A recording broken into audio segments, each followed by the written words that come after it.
So anyway, for those of you who are still here, you can stick and watch the slides and the full presentation. Karen Gimnig is going to be talking about, in fact, I wondered about what company manners were about. But anyway, maybe you can explain about that. But here's Karen Gimnig and her slides about her relative to her web chat. All right. Oh, I'm at the end here. Let me get back to the beginning. Okay. So I am talking tonight about getting connected. And I thought we'd maybe start with just a definition of connection. And I really like Brene Brown's definition. And my screen is covering up part of it. So Brene Brown defines connection as the energy that exists between people when they feel seen, heard, and valued, when they can give and receive without judgment, and when they derive sustenance and strength from the relationship. And that strikes me as a pretty good description of what I hope for in co-housing and what I think most of us are looking for when we come into co-housing. And I think it's striking there that it's about feeling seen, heard, and valued, which is not the same thing as being agreed with. So that's kind of what I want to talk about, how we get there. And I thought I'd start with a story from my life that sort of talks about this process of getting connected. I moved from the Northwest to Atlanta almost 20 years ago. And I got my first job teaching, and my principal very kindly pulled me aside. She had some awareness of the culture shock I was in for, and said to me that in the South, people are very kind, very polite, will, answer your questions and so on. But it will take a really, really long time for them to call you a friend. And I thought that was really intriguing. And it occurred to me that that's a pretty good match for sort of how I experience communities forming. So I think in our nation, there's a lot of loneliness. We spend a lot of time on our own and often find it difficult to have the level of connection that we'd like. And I think that's a big piece of what draws us to co-housing. And so then we get together in groups, and whether that's co-housing or churches or community groups or nonprofits or whatever, we come together and we behave with each other with what I will call company manners. And I think that varies from place to place, as my principal was describing. But it's essentially this space where we come together and we're pretty careful about how we show up with each other. For some of us, it was we learned not to talk about politics or religion, or we make a special effort to laugh at people's jokes, whether or not we find them funny, because we want to be acceptable to them. And this is very much built into us. Humans are tribal by nature, and so we work pretty hard to be acceptable, to be likable to a group or a tribe that we're wanting to join or wanting to be part of. And so we have this window of sort of company manners, and it's pleasant enough and we get along well enough, but it's not the same thing as connection. And for most of us, connection takes a while. And it is that sense of being friends, of being able to be authentic, willing to be vulnerable, being safe enough that we can show up as our true and authentic selves and be seen and heard. And it's that piece that Brene Brown was talking about. And I think most of the time, it takes us a while to build that sense of connection. And that's a challenge for co-housing communities, because when co-housing communities are forming, we're making a whole lot of really big and important decisions together before we've had years to get to know each other and really develop that connection. And so I'm very interested in what can we do to bring that connection faster, to bring it sooner, so that we can begin to enjoy it and it can help us be making decisions together. So I want to talk just for a minute about the brain, and this is the really shortened version of this for our little 15-minute web chat presentation. But we build our brain sort of sequentially, and it's about the same order that these pieces showed up in from evolutionary times. But we start with a reptilian brain, and that we're born with that. And that's your basic survival. That's eating, sleeping, breathing, getting rid of waste. We're pretty good at all those things when we arrive in the world. And those are primary functions, and they will trump anything else because they're what keeps us alive. And then we develop, from birth, we really start developing pretty strongly the mammalian brain. This is the part of the brain that manages our relationships. It tracks whether we're safe, and it's the awareness of how we're being seen and responded to by other people. It's the reason that you can have a relationship with your dog, but you will never have a relationship with a snake. Your pet snake will never care who you are because it doesn't have this part of the brain to track the relationship. And this mammalian brain is a really important piece of where connection happens, but it's not where we tend to hang out in meetings. Most of the time in our meetings, we land in our cortex. Cortex is language, logic, problem solving, things of that nature. Really important. It's what makes humans humans. We have more cortex than anything else on the planet per body weight. And what makes us relational humans is when we can get the mammalian brain and the cortex to talk to each other, when we can get those two parts really interacting well with each other. And what we have learned is that neurologically, if we want that to happen, we need to slow down. And there are a number of practices that help us with that. The one I want to talk about tonight is one that I think is particularly powerful in communities, and it is called mirroring, or mirror, check, invite. So these three pieces of mirroring. The first piece is to respond with, I heard you say. So we're talking about a situation where you've got two people talking to each other. You've got a sender and a receiver. And so the sender sends their message, whatever that may be, and the receiver responds by saying, I heard you say. So for example, that might be, I heard you say that you really enjoyed having oatmeal for breakfast this morning. And then they say, did I get you? And the sender has a chance to think, did they understand what I was wanting them to understand it? And maybe they don't. Maybe they say, well, what I really wanted you to hear was that I loved the blueberries that I had on my oatmeal this morning. And then the receiver would say, so what you really wanted me to hear was that you really loved the blueberries on your oatmeal this morning. Did I get you? Yeah, you got me. Okay. And then the last piece is the invitation. Is there more? And this is particularly powerful because we don't do it very often. It's the message that says, I'm so interested in what you're saying that I want to hear all of it. And is there more? And often that brings about sort of the next layer of depth. And then you would mirror the more and so on. So that's your basic mirroring structure that I would recommend. And most of the time, if I'm using this with groups, what I'm having people do is pair off, and depending on the length of time that is available for the activity, they may just speak to one prompt, or they may speak to 4 or 5 even, which is to say they may spend 2 or 3 minutes together, or they may spend 30 or 40 minutes together, depending on what I'm trying to accomplish and how much time I have available. But they would typically have one person be the sender for all the prompts, and then switch roles and the other person send all the prompts. Some prompts I like for this activity. One thing I value about co-housing is, that's a very general one, but as a first group is forming, or if you have newcomers to an existing group that you're wanting to integrate, sharing at that pretty general level can be meaningful.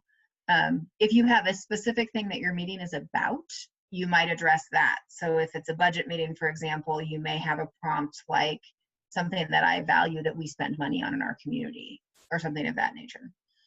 So you can adjust it to whatever makes sense for the meeting you're having.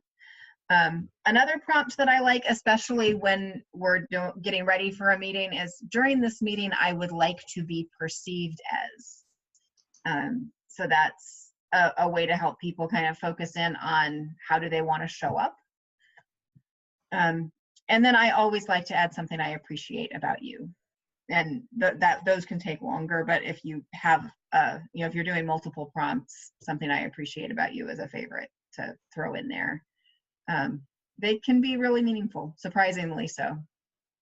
And having it mirrored and come back deepens it in a way that I think is pretty powerful. So that is really what the little piece that I wanted to share in this bit of time I had today. And I'll just leave you with this thought that community dialogue, which is this collection of tools that mirroring is included in, is a slower way to get where you want to go sooner. And that by slowing down, we actually get more done in the long run. So that is what I have. And here are some ways to get in touch with me. If you have other questions or follow-up or interested in working with me, these are ways to reach me. The Imago for Coho.net is my co-housing specific website, and shows how I use the Imago relationships tools to work with co-housing communities. So you have one person send and the other person receives. So the sender says, you know, what I had for breakfast was oatmeal with blueberries, and the receiver says, what I heard you say is that you had for breakfast oatmeal with blueberries. Did I get you? And the person yes or no, whichever. And then the receiver says, is there more? And the person says, well, yes, I also had toast or orange juice or whatever I had. And then they mirror that. So you also had orange juice and toast. Did I get you? Yes, I got you. So that's the basic framework. And the prompts that I like for meetings, there are a few. You know, if it's a budget meeting, for example, I might use a prompt like, you know, something I really value that our community spends money on, to get people sort of in the headspace of budgets. If it's a beautiful spring day, we might, you know, it might be something I love about spring in our community and just bring in those kinds of feelings. So typically for that, I would do one prompt of that nature. And the other prompt that I like to use is the way I would like to be perceived in this meeting. And that sort of gets people into that headspace of, I'm going to be with my neighbors, and who do I want to be here? And it's a pretty gentle way to get people to think about, you know, do I want to show up as strong and loud? Do I want to show up as passionate? Do I want to show up as curious? Do I want to show up as meek and quiet? Who do I want to be in this next hour? And so you just ask everybody to, you know, answer those two prompts. Their partner mirrors them back using that 3-part mirror, check, invite framework. And then they trade so that each has a chance to send. And you can usually get that done in about 10 minutes. And for a quick piece like that, I don't even have them set up chairs. They end up just sort of standing in pairs around the room. I often will encourage folks to pair up with the people they know least. Some communities, that's a thing. Sometimes it's not. You know, if you've lived together for 20 years, there may not be anyone in the room you know least. But especially for new groups, partner with someone you haven't partnered with before. That kind of thing. And Marty, I see you don't have a mic, but does that answer your question?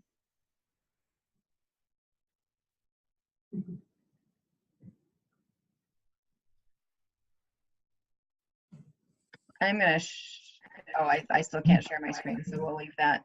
So someone said that they missed the 2 prompts, and those prompts, and along with the 3-part mirroring exercise, are in the slides that I meant to show you, and they are available on the website.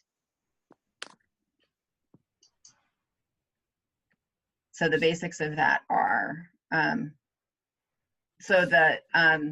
I'm seeing a question, where on the website? So if you go to cohousing.org, in the connecting menu at the bottom, there is a web chat menu, and from there, or a web chat page link. So from there, you'll be able to find recordings as they're available of previous web chats and any documents that we get. And I've already loaded the slides that I had hoped to use there. Other questions? And Neil's put that in the chat for us. And Ellen is saying, try sharing. So I will try. Haha, we did it. Okay. I don't know how useful it is at this stage, but I can get us through. Oh, yay. Oh, okay. Nice. Ta-da! But this is all the things I already talked about. That's a little brain work that I skipped since I didn't have my visuals, but there's good neurology for why this works, which we can talk about if you want. So this is the mirror check invite. And again, this is on the website so you can get to it, but that's the basic process. And then prompts you might use. One thing I value about co-housing, during this meeting, I would like to be perceived as something I appreciate about you. There aren't wrong prompts, really. This is the great thing about this is that it's very difficult to do it wrong. If people are really trying to listen to one another, that turns out to be what matters. So, other questions? Slower way.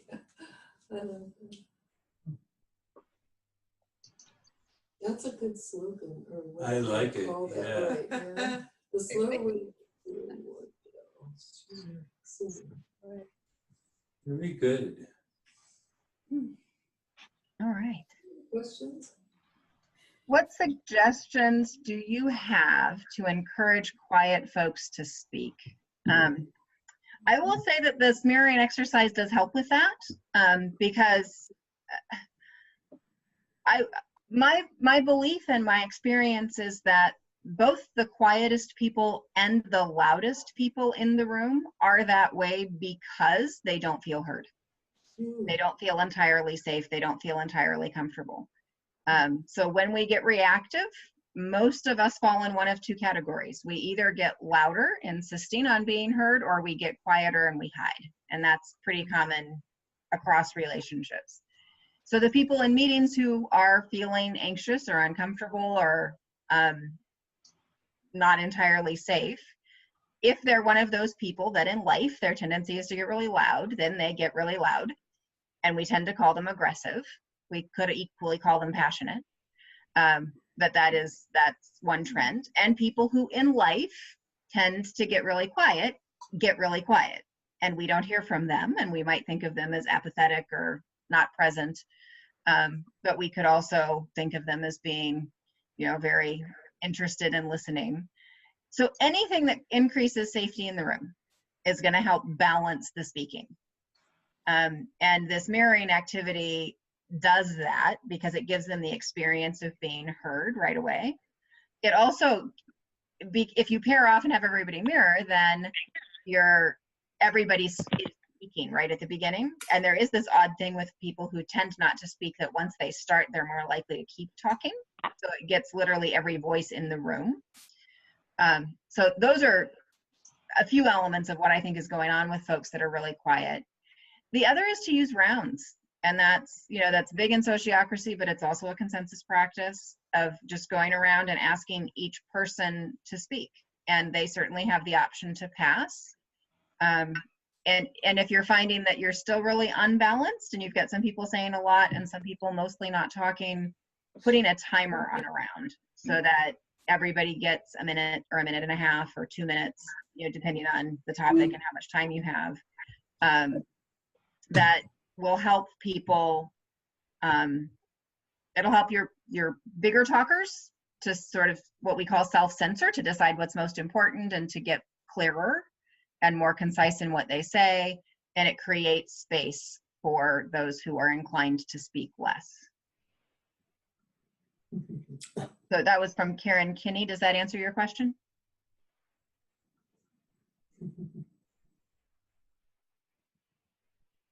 No one's talking.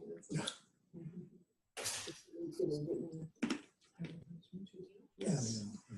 Yes, thanks. Okay. So yes, thanks, I got from Karen. Are there other questions?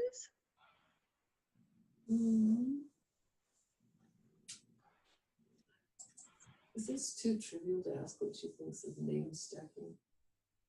No, not at all. Yeah. And if you'd rather just unmute and speak your question, I'm happy to get it that way too.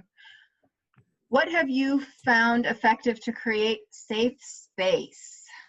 From Neil. Wow, that's a big question. I did about 90 minutes on that in Boulder. So I absolutely think that making sure folks are heard makes a big difference for safe space. And I also think using structures. If people know what to expect, they know whose turn it is to speak, they know, where we're going, I think that contributes. I think starting meetings on time helps, that there is a trust between the group and a facilitator. And so if we've said, we're gonna start at 6 o'clock and it's 6:15 and we're still sort of not doing anything, you're already in a place of less trust, and that hesitancy shows up. And so I think the safety in meetings is it's a lot of tiny things that add up, and then some bigger things. But I think the things we were talking about where you're balancing participation are also pieces that increase safety.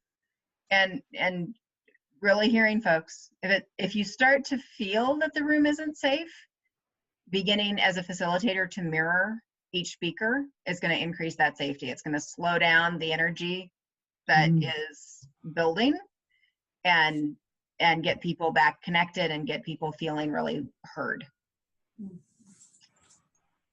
Does that answer that question? It does, yes. I'm asking questions to that for everybody to hear and for them to show up on the recording. Okay. I see one from Paul. What do you think about name stacking? And Paul, can you define that for me? Tell me what you mean by name stacking. No, tell me what it is. You have a list of people who raise their hand to speak and they wait their turn to go down the list, the facilitator. So I can hear you. Your mic is on. I can hear you. So I think I heard someone saying that it was that when people want to speak, you keep a list of people who want a turn to speak and you work your way down the list. Is that, am I getting that? Yes. Okay. So I think that's a great practice, and you won't want it to be your only tool. So I absolutely, you don't want everyone sitting there with their hands up trying to be called on next. That you may have learned this in school, but I did. If my hand was up, I didn't hear anything. So you don't want that. So you definitely want to do something that disrupts that sort of competing to be the next speaker thing, and name stacking is one option for that. My usual practice is if there are 2 or 3 people that we're keeping track of, that's probably okay. And there are times for that sort of popcorn approach where people chime in when they want to, and you keep track of names for that.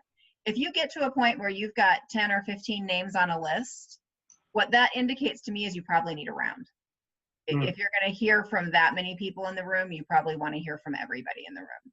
And it's going to be cleaner to just go around and let everybody have their turn. Sometimes you want to adjust that if you're trying to follow a particular thread, or you want to do a round where you narrow the focus of a conversation so that you can follow a particular thread. So it's pretty situational, but that would be my thought about that. Any follow-up to that? That was good. Okay. And then another Karen says, how do we get long talking people to be more concise? I run a timer. I do. When I know that that's an issue in a community, I set up a timer. There's an app I have on my iPhone called TimeGlass, and it's, I don't know, $3 or $4 to buy it or something. And you can set up an what they call an intermittent timer. So it actually makes a short ding 20 seconds before the end of time and a longer chime at the end of the time. And I just have it on my phone. It's set up to where I can, with a hit of a button, I can have that timer running for a minute or a minute and a half or 2 minutes. Those are kind of my standards. And I don't use it all the time. Typically, if you're a group who needs it, you probably know that. And once you start using it, your need for it will diminish, because people learn that skill of what I call self-censoring. And I don't mean by that they limit the content of what they say, but they learn to say the things that are most important and not everything that they've ever thought about. Yeah. And the idea there is you want them to be heard. You want their most important pieces to be heard. You certainly don't want to silence those folks. But all of us could probably benefit from being a little more targeted and concise in our speech. And so if there's something that helps us do that, it's one of the many skills that co-housing helps us grow in. So do you establish that as like a group norm at the very beginning? So tell everybody we got a timer that's 1.5 minutes and go through that process, as opposed to bringing it up in the middle of the meeting? So yes and no. I wouldn't necessarily keep the 1.5 minutes the same for every round of a meeting or every speaker in a meeting. So I might be changing that time throughout a meeting. And I might use that for part of a meeting and not for another part, depending on what I was trying to do. But yes, if I know I'm working with a group that has this concern, it would be built into my plan for the meeting, and I would be giving that as an instruction, possibly at the beginning of the meeting or possibly at the beginning of a section of the meeting where we're going to use it. Does that answer your question, Alan? Yeah, so I was just thinking that, you would go through the agenda and try to figure out what were possibly could be contentious things, and those might be the times where you'd have a little bit more structure to the conversation. Yes. Or where there'd be a tendency maybe for it to run long for whatever reasons. I think that's right, but I think that's right, and I think it's ideal if you can tell people in advance that this is the plan.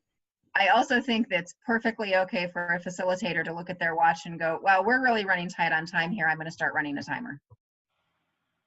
What you don't want to do is have anyone feel singled out. So you just want to be cautious that nobody feels targeted by that call, but it's completely appropriate to shift gears in the middle of a meeting and realize, hey, we're going to go way over if we don't shift this. Let's adjust my plan. And you just want to be real transparent about that. And ideally get the consent of the group. Would it be okay with everyone if we started using a timer?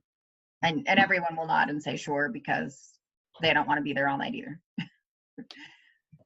So you can kind of recontract that mid-meeting.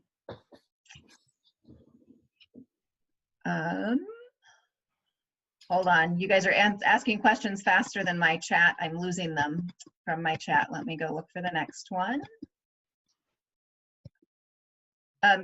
Can I email a write-up of this exercise so we can implement it or put it on the Coho website somewhere and then listserv? Yes. Yes, I can do that. If you want it emailed to you, if you'll put your email in the chat, I'll capture it there and I will email it. And I will add it somehow to what's on the website, the documentation for this meeting.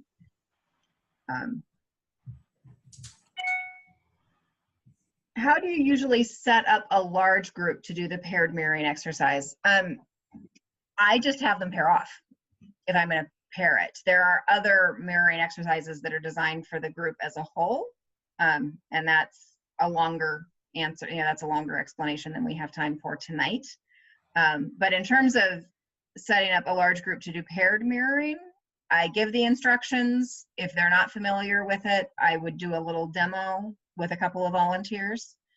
My recommendation is that the facilitator not be one of the people in the demo. You want to be able to instruct them, and it's easier to do that if you're not one of the roles. So you want to get a volunteer who's a sender and a volunteer who's a receiver, and do something pretty short and light, and then just ask people to pair off.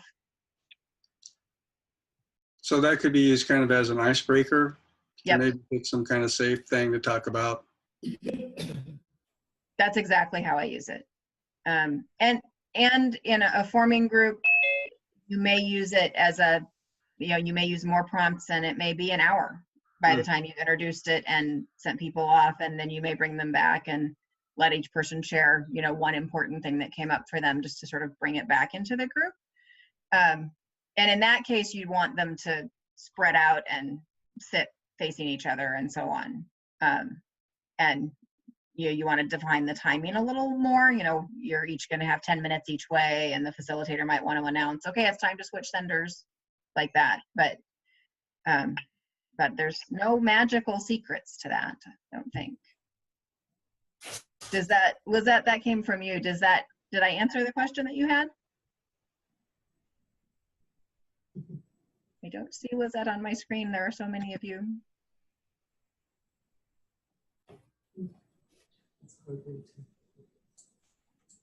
Okay, yeah, Lizette, I'm not hearing you. Feel free to put more in the chat if you had more questions about that. Neil is asking, what do I think about doing MBTI Enneagrams, some sort of typing? What do I think about that? I think it can be fun, and I think it can help people sort of get to know each other. I think it draws our attention to the reality that we are all different, and we experience the world differently, and we expect different things of each other. And so I think those tools help normalize that and help us remember that you being different from me doesn't mean I have to compete with you, or it doesn't make one of us better than the other. It is part of the human condition that we all operate differently. And I think the more that we normalize that, the less we trip over it. So I think those can be fun. I don't know that I think they're essential, but if it feels fun and interesting for the group to have a conversation about those, that's certainly a reasonable way to spend some time.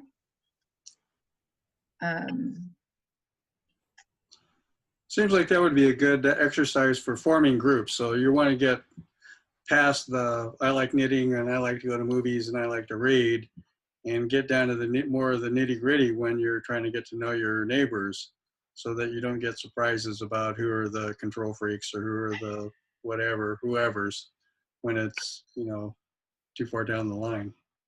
Yep. I think it can help with a lot of empathy and compassion to just sort of understand more about where people are coming from. How about give a turn to anyone who hasn't spoken yet to give everyone a chance? Sure. Yes, that is absolutely a good thing to pull out when you need it. What was the name of the app? And somebody else caught it, TimeGlass. Neil is on top of it and giving us links for everything in the chat. So TimeGlass, it's not the only one, it's just the one I happen to use. And there is some setup for it to get it to function that way, but it's an option. I see a question about NVC on there. Oh, okay. You use NVC. NVC. Okay. So yeah, Alan, I'm going to let you manage the chat and feed me the questions because I'm getting lost in them. You guys are giving me lots of cool stuff. Thank you. So nonviolent communication is probably, of all the tools we'll talk about today, the one I know the least about. I have not trained in it, so I'm cautious to talk about it. I do think it's useful. I think, I know many people who use it and like it. I also have gotten feedback that people found it was a steep learning curve, or that there were things about it that they didn't like and didn't feel real comfortable with. My sense is that those who are willing to invest in it enough to get deeply into it get a ton of benefit from it. And really the intent here is communication skills, I think. I think Imago relationships, which is what my training's in, that's my biggest expertise, has similar objectives and I think is real compatible. I know a number of people who are certified in both and find both useful for different reasons. The big advantage that I think Imago has for communities is that it's a shorter learning curve. I think you can get, the mirroring that we talked about already is a core piece of the Imago work. And I think the Imago stuff is more accessible faster. So that I like it for that reason, but it's also where my training is. So I am cautious about what I say about NVC because I don't know it as well as a lot of other people do. Let's see here. What else do we have?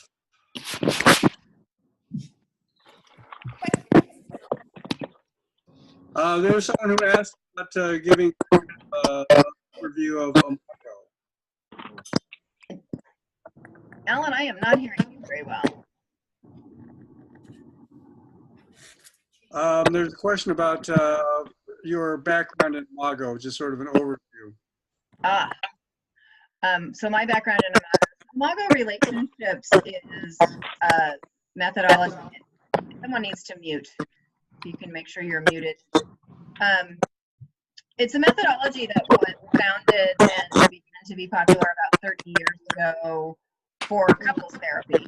And about 10 years back, they drafted a facilitator training course in Austria and have been using it there. And the first training for that facilitation implementation of Imago principles in the US happened in 2016. And I did that training and have done a couple of other trainings since then to learn how to use these relationship skills that have been around for a long time, but mostly applied to couples. And it turns out that what works for couples works for all the relationships on the planet. That how humans relate is how humans relate. And so my particular specialty is to bring that methodology to groups, and particularly to co-housing groups.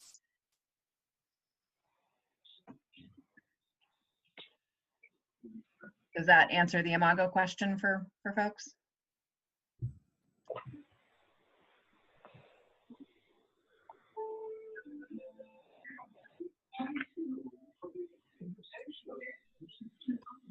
Ellen, you are muted. Are you trying to give me another question?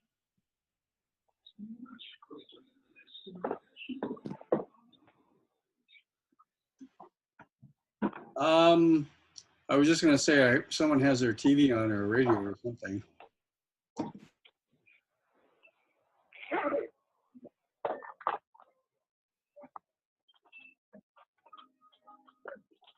How do you get back to connection and people contributing their ideas compared to efficiency to getting to a decision? So that balance between connection and efficiency. So that's a tricky one because taking time, connection is not quick. There's some neurology that pretty well establishes that if you move too quickly, you're going to be very much in your cortical brain, you're going to be in your logic, and you're going to not be very connected to your relational self.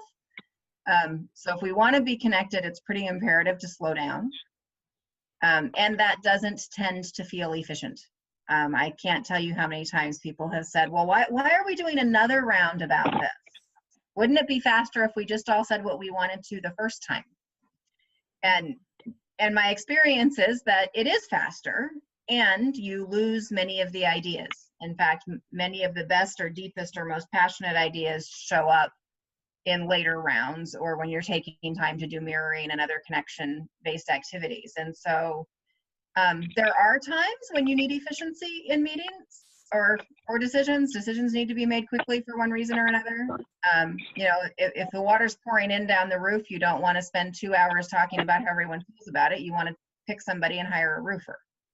And so you want to balance those for sure. But in general, I find that communities are more likely to err on the side of being too efficient. And I use that word cautiously because if you don't take time for everyone to feel heard and you push through a consensus or consent decision, odds are you are buying yourself some resentment to deal with the next time. And so there is balance, and using structures like rounds and sociocracy and various consensus structures, there are lots of ways to do it, to get those ideas out more efficiently is absolutely worthwhile. But you just, for me, it's a balance. And there are times when, hey folks, we've got these 3 decisions that have to get made tonight. You know, we need to move as quickly as we can on this. And not do as much of the connection work. But if you try to make a decision on that about something that people are really passionate and attached to, you will pay for it for months or years to come. And it's worth taking the time to get the connection down first. And I will say for forming communities in particular, if you can get to a place where you feel that connection and that sense of trust, every other decision is going to be faster. It's sort of investing now and efficiency later. And as there's a kind of a follow-up question of that has to do with particularly farming communities where there's the burning souls or the leaders are really trying to push through the mechanics and push through, we need bodies and we need people with money to make this thing happen, and taking less time in terms of making the connection part. If you have a suitcase of money, we'll turn you into a co-houser versus getting co-housers and then getting them to participate in the community building. So what's your response to that? Yeah, I think one of the greatest values of co-housing is that it makes us all better people. And if there's somebody who wants to show up and participate in co-housing and is not very good at it yet, there's an opportunity for someone to make a ton of fabulous personal growth that's going to benefit the whole world in the long run.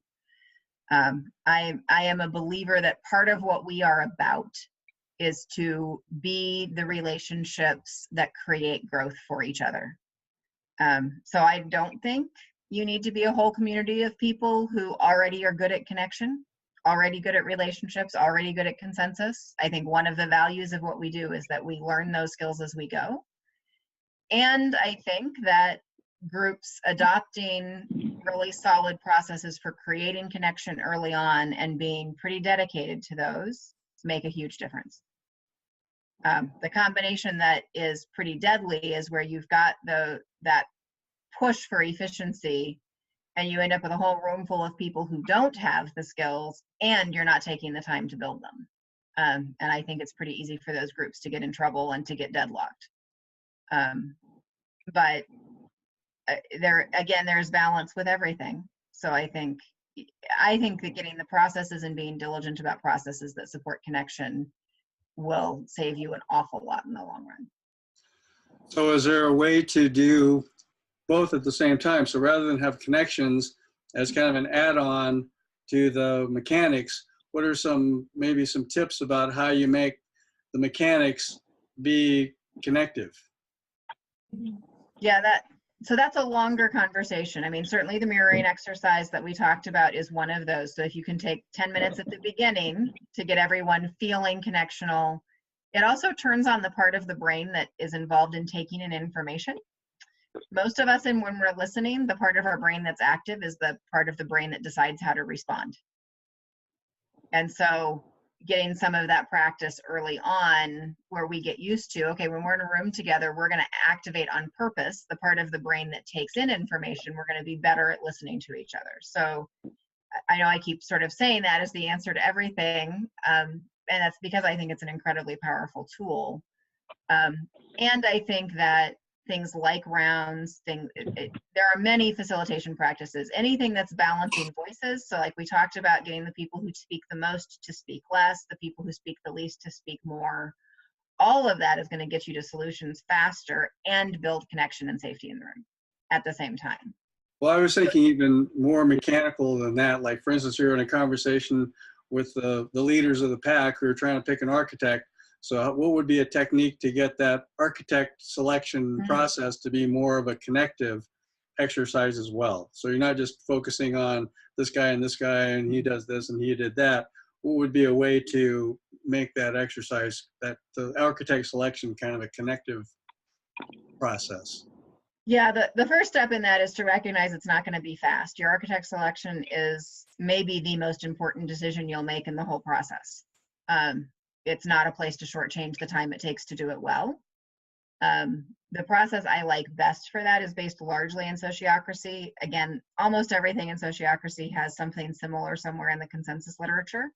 But if we can focus first on criteria, so that gets some of the emotional attachment set aside, and we're really looking at what do we want to be the basis for our decisions.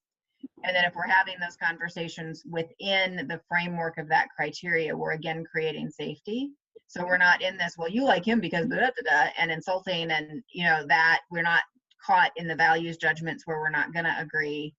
If we can if we can agree about, okay, these are the things that we want to be considering when we're choosing an architect, and then this is how we saw, take those criteria one at a time, and this is how we saw each of our candidates show up relative to that, then you've got some framework for the conversation where safety can happen. And that being able to work collaboratively toward a decision in a pretty safe way does create more connection and trust in the group as well. So I would use a very carefully structured process. And I can't give you the details of that in such a short time. I will say that one of the things I do for groups is when they're facing a decision like that, I can do a remote consult and work with you to craft that meeting and structure. So, hey, we're trying to choose an architect. How do we do that in a way that's going to support our community? So, and we can kind of talk through, this is the process that seems like it would work, and, you know, I can work with you, and, you know, this is what we were thinking. Okay, these are the things I'd be worried about. These are the ways that might go, that kind of conversation. So if you don't have skilled facilitators who know how to craft those structures, you'll want to look for facilitator training and or consult with me or someone like me that can help you get those meetings structured really well from the get-go.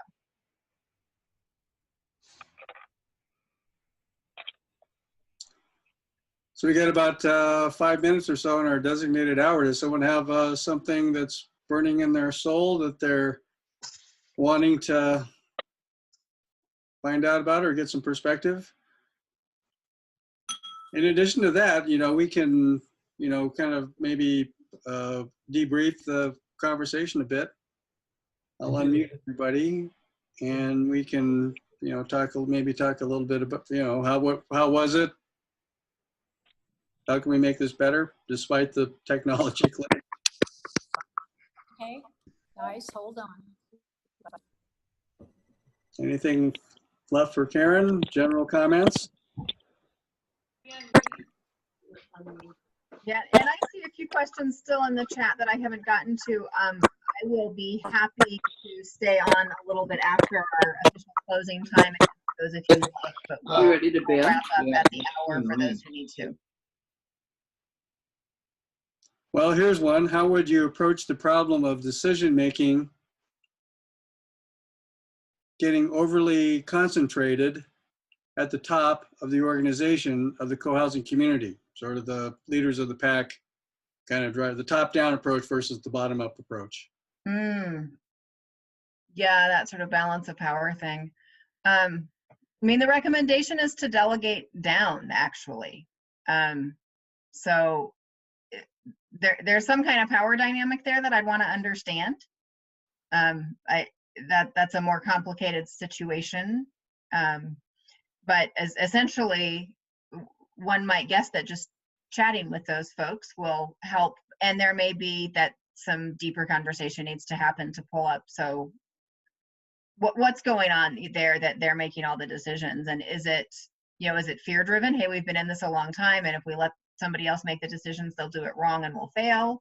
Is it, you know, there's usually something behind there.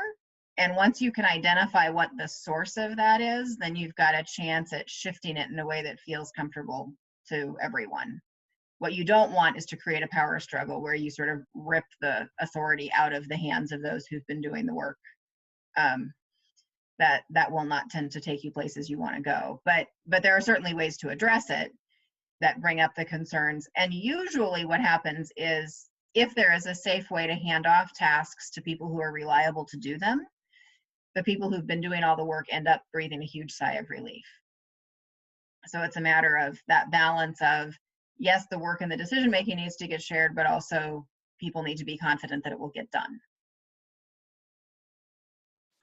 Here's a question that is when we speak one at a time in a large group, we don't know how to react or ask questions to each idea. How can we encourage the investigation of ideas?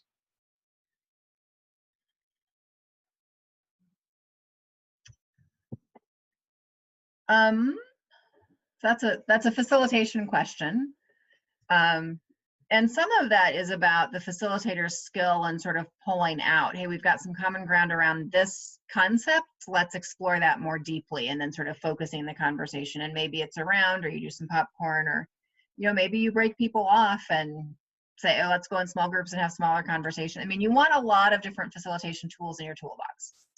And so depending on where you're getting those ideas, you're going to want to choose a facilitation model that helps with that. But a lot of it is, if if you're going around the room and you've got 10 different ideas and you're really scattered, you're going to want to find a way to sort of focus that down. And that's really a facilitator role. And then to use practices that help with that analysis. So another thing that I'll say is that I think it's useful to have a round first. If someone says, hey, let's do this, and there's a proposal, to start with a round where you ask clarifying questions so that you at least all know what you're talking about first, and then do a round of responses. I think helps with that too. So you're focused on what is it we're trying to do with each round, and you don't, when you're crossing over the I don't understand what we're talking about with the I like it or I don't like it, it gets really muddled. So if you can divide those two, I think that's helpful.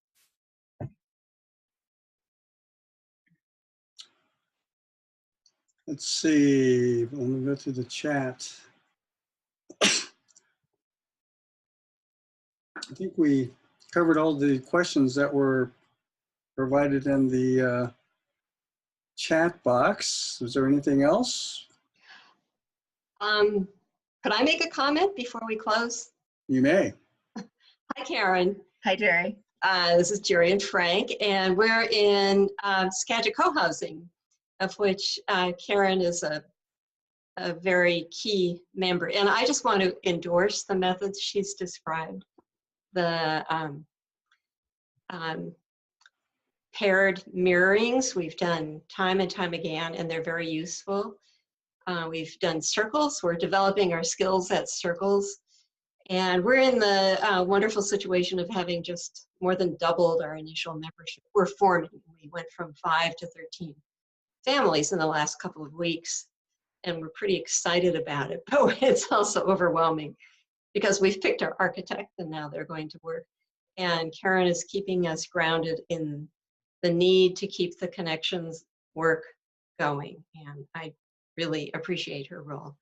And I recommend that you try her methods, and hopefully they'll work as well for you as they did for us. Thank you, Jerry. Yeah.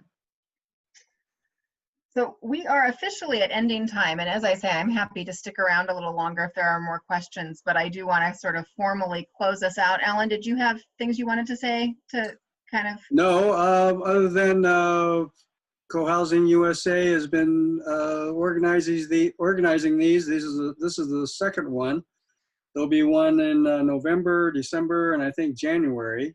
And we're going to kind of reevaluate how this format works with, you know, lots of people in the same room. We're looking at some maybe some different webinar type programs to, I guess, make it a little bit more user-friendly for everybody.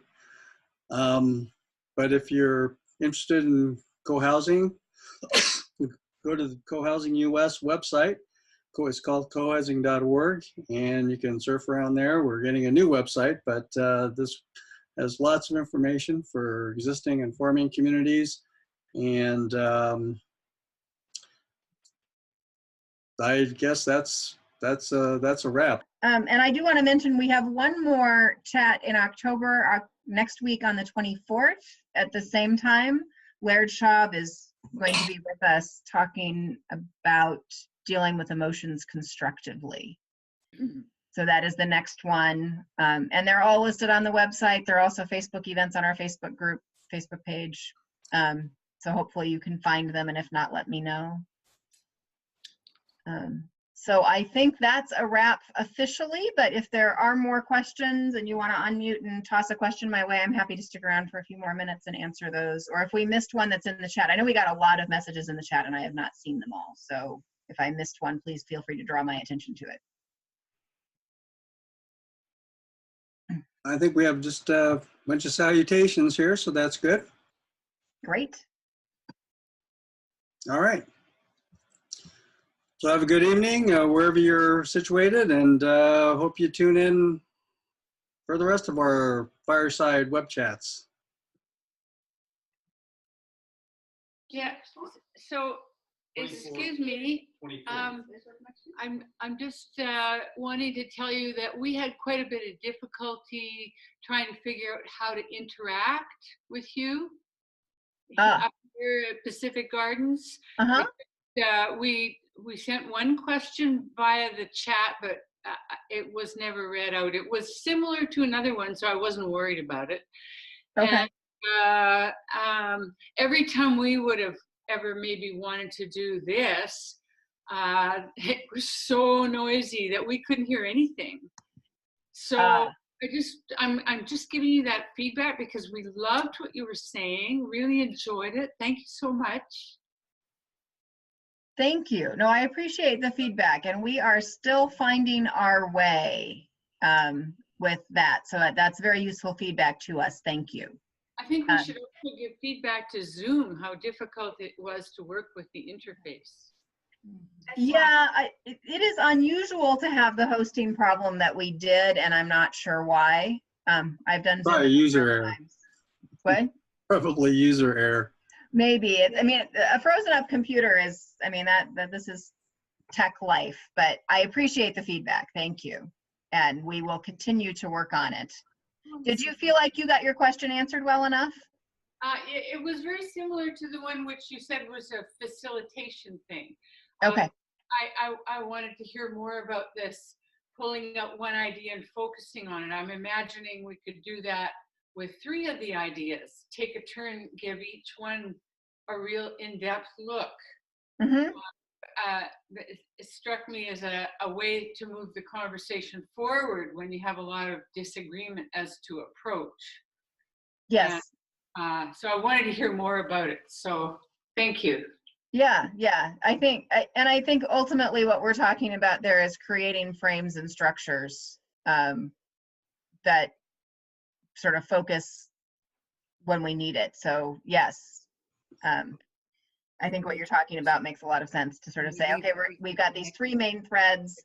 We're going to take them one at a time. Yes, of course. I think Ron said So great. Thank you. And thank you for the feedback. I appreciate it. Any other last questions, comments, feedback for us? Thank you, Jean. That was great. That was really good. Yeah. This is Thank you. Thank you very much, Karen. This is Oak Creek Commons from California. Can you hear me? I can. Thank you. Yay. Well, we had 11 people in our great room today to hearing you, and we had 13 with us last session. So we're really grateful for your work. Wonderful. I love that you're getting your group together. I think that's fabulous. Thanks for being here.